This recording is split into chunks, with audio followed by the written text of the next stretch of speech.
विधि व्यवस्था संधारण, अपराध नियंत्रण, पुलिस के नए बढ़ते हुए दायित्वों के निर्वहन, अनुसंधान नियंत्रण और यातायात संचालन हेतु कार्य हित में उच्चतर पद के लिए कार्यकारी व्यवस्था के अंतर्गत लगभग 18,000 पुलिस पदाधिकारियों के पदों पर उच्चतर प्रभार की स्वीकृति गृह विभाग द्वारा दे दी गई। इस व्यवस्था के तहत कार्य हित में उच्चतर पद के लिए हम लोगों ने 28 जुलाई को विधिवत प्रस्ताव गृह विभाग को भेजा था, जिसकी स्वीकृति आज प्राप्त हो गई। आप लोगों को जानकारी दे दें कि सामान्य प्रशासन विभाग के वर्ष 2019 के द्वारा सभी प्रकार की प्रोन्नतियां एवं प्रोन्नतियों पर विभागीय प्रोन्नति समिति की बैठक की कार्रवाई की अनुमति नहीं थी। इस कारण से प्रोन्नति बाधित थी। इस कारण बिहार पुलिस के विभिन्न रैंक में काफ़ी अधिक संख्या में रिक्ति उत्पन्न हो गई थी, जिसका कुप्रभाव विभिन्न प्रकार के पदों के दायित्वों के निर्वहन में पड़ रहा था। सहायक अवर निरीक्षक में 15,000 लगभग स्वीकृत पद थे, जिसमें से रिक्ति करीब 9,367 पदों की हो गई थी। कुल लगभग 60% रिक्ति हमारी एएसआई के पदों में हो गई थी। दरोगा में 7,400 के आसपास प्रोन्नति पदों की रिक्ति, जो कि लगभग 71% है। परिचारी प्रवर में बहुत दिनों से जो सार्जेंट मेजर का पद है, उसमें सार्जेंट की नियुक्ति नहीं होने के कारण 98% रिक्ति थी। पुलिस इंस्पेक्टर में 1322 पद खाली थे, जो कि कुल स्वीकृत पदों के हिसाब से देखें तो 60% की रिक्ति थी। पुलिस उपाधीक्षक में प्रोन्नति से भी लोग जाते हैं और डायरेक्ट रिक्रूटमेंट भी होता है। प्रोन्नति पदों की रिक्तियों को देखें तो 61% की रिक्ति थी।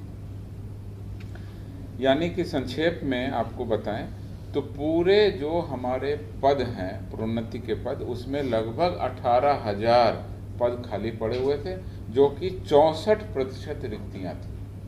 और इन रिक्तियों की जो आपकी विवरणी बताई है कि दरोगा में 71% और बाकी तीनों रैंक यानी एएसआई, इंस्पेक्टर और डीएसपी में लगभग 60%, कुल 64% की रिक्ति हो गई थी। इसका कुप्रभाव पड़ रहा था। इसके अलावा हाल के दिनों में पुलिस के नए दायित्व और नई कर्तव्यों की जो आयाम बने हैं, जिसमें मुख्य रूप से ईआरएसएस, डायल 112 की सेवा, उसके अलावा साइबर थाने, उसके अलावा महिला हेल्प डेस्क और स्मार्ट सिटी परियोजना के अंतर्गत यातायात संचालन के लिए विशेष जो प्रबंधन किए गए हैं, इसके लिए भी अतिरिक्त पदाधिकारियों की आवश्यकता पड़ रही थी। इन नए दायित्वों के निर्वहन के साथ साथ जो हमारे मूल कार्य है थानों का, उससे पदाधिकारियों को कुछ को हटाकर इन नए दायित्वों में लगाया गया था। इस कारण मूल कार्यों को करने अर्थात थानों में अनुसंधान और विधि व्यवस्था के संधारण में मानव संसाधन में काफ़ी कमी हो गई थी और इन नए दायित्वों को भी कारगर रूप से निभाने के लिए संख्या पर्याप्त नहीं थी। उक्त परिस्थिति से निपटने के लिए वित्त विभाग, बिहार सरकार के जो प्रावधान हैं, उनके तहत कार्य हित में बिहार पुलिस के विभिन्न रैंक के पदाधिकारियों को जो हमारी प्रोन्नति के पद हैं करीब 18,000 रिक्त हैं, उस पर योग्य जो पदाधिकारी हैं उनको कार्यकारी प्रभार के तहत वर्क चार्ज दिए जाने का निर्णय लिया गया है। इस पर गृह विभाग का अनुमोदन आज प्राप्त हो गया। इसके कार्यकारी प्रभार के फलस्वरूप राज्य सरकार के राजस्व पर कोई अतिरिक्त बोझ नहीं होगा और जो इसमें शर्तें दी गई हैं वो ये कि नए पदाधिकारी ये अपने वेतनमान में कार्यकारी प्रभार के अंतर्गत नए उत्तरदायित्वों का निर्वहन प्राप्त करेंगे, उसके अनुसार ये शक्तियां प्राप्त करेंगे और तदनुसार वर्दी धारण करेंगे। मैं स्पष्ट करना चाहता हूं कि इसमें जो पदाधिकारी एएसआई है, अगर उसको उच्चतर प्रभार दिया गया है तो सब इंस्पेक्टर का है, तो वो सब इंस्पेक्टर की वर्दी ही धारित करेगा और सब इंस्पेक्टर के पदों के अनुरूप ही उसको शक्तियां प्राप्त होंगी और कर्तव्यों का निर्वहन करेगा। लेकिन वेतनमान उसको जो पहले मिल रहा है वही मिलेगा। और जो हायर लेवल पर जब काम करेगा तो उसके जो डिसिप्लिनरी अथॉरिटी है और उसकी जो एडमिनिस्ट्रेटिव अथॉरिटी है और उसके जो लीगल अधिकार हैं, वह जो नए पद हैं उसके अनुसार जो उच्चतर प्रभार है उसके तहत होंगे। इस प्रभार के अंतर्गत कार्यकारी प्रभार है।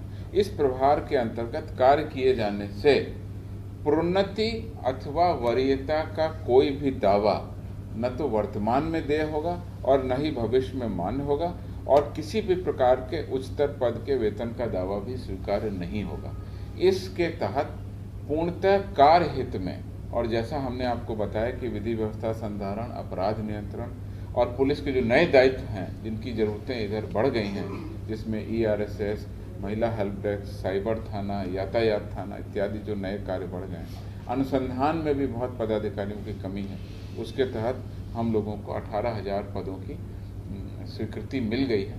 इस पर तत्काल हम लोग अलग अलग रैंकों में प्रमोशन देने की व्यवस्था कर रहे हैं, जो कि कार्यकारी प्रभार है। इसको प्रमोशन शब्द कहना गलत होगा, ये कार्यकारी प्रभार है। कार्यकारी प्रभार के तहत उच्चतर पद के प्रभार की व्यवस्था करेंगे। ये करीब 11,000 पदाधिकारियों को हम तत्काल उच्चतर प्रभार देने वाले हैं। इसका आदेश बहुत शीघ्र ही निर्गत किया जाएगा। इसके अलावा लगभग 5,600 पुलिसकर्मी PTC का प्रशिक्षण प्राप्त कर रहे हैं। जैसे ही उनका PTC का प्रशिक्षण प्राप्त हो जाएगा, वह ASI के उच्चतर दायित्व के पदों का निर्वहन करने के लिए सक्षम हो जाएंगे। तो इस प्रकार से 11,000 का लगभग अभी और 5,600 का उसके बाद हम लोग इसका आदेश निर्गत करेंगे।